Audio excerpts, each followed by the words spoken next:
Hey everybody, it's Tim, and today we're talking about the American Mustang.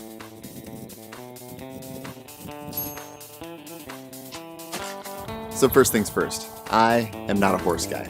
The last experience I had riding a horse was when I was 17 and my ex-girlfriend horse took off on me while I was riding it.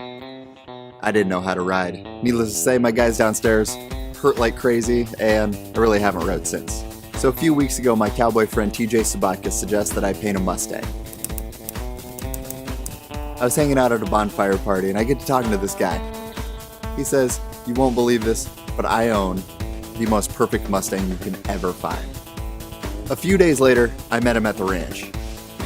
This is Ruger. He's a Mustang. My goal was just to get a couple of good reference pictures for the painting. And the next thing I know, I'm in the arena with this Mustang, running right at me and veering off at the last second. It was badass. I got some pretty cool pictures, but right before I left I asked him a little bit more about Ruger. He says, he's a Kiger Mustang. They're from Oregon, you should look them up. Then, I googled the Kiger Mustang. The story of the Kiger Mustang goes back thousands of years. Since then, it's not only been the subject for toy horses and cartoon movies, but it's one of the most epic tales of the American West.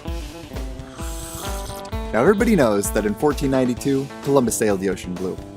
But upon his return from his first successful journey, he got orders to go back and colonize the lands that he discovered. With them, the Spaniards brought many new things to the New World, including Christianity, disease, and a lot of livestock.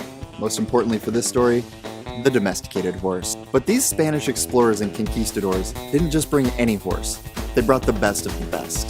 See, the people of Spain took great pride in their horses. Remember Maximus Decimus from the Gladiator? Yeah, these animals were bred over thousands of years to be the ideal war horse, and they were brought over on nearly every ship.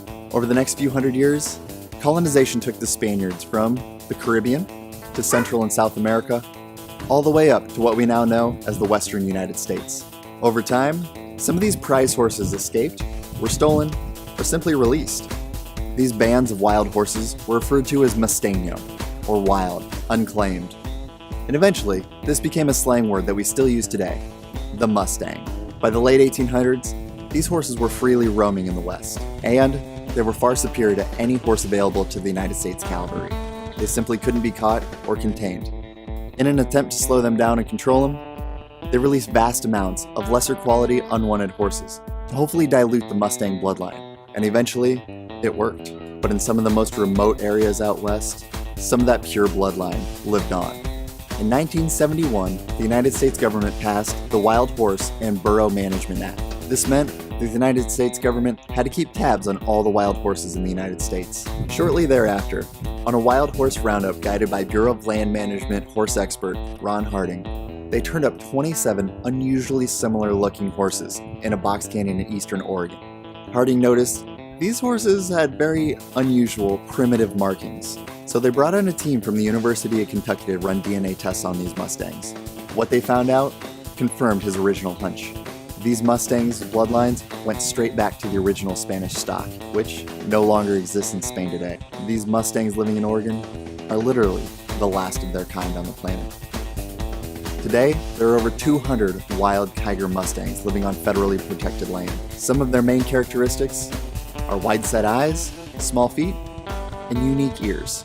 But one of the telltale features of the Kiger Mustang is the dun gene, also known as the dun factor. But documentation of this distinct dun coloration dates back to the earliest records left by mankind. These European cave paintings date back over 30,000 years. This Mustang represents more than just a wild horse. It represents a connection to the wild that's still in all of us.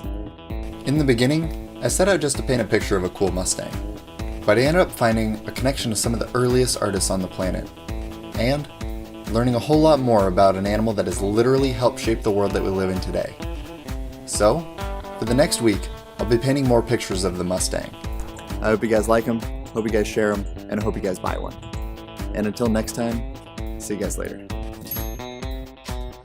Click over here to subscribe, or click over here to watch the full version of my time-lapse paintings. Thanks again. See you later.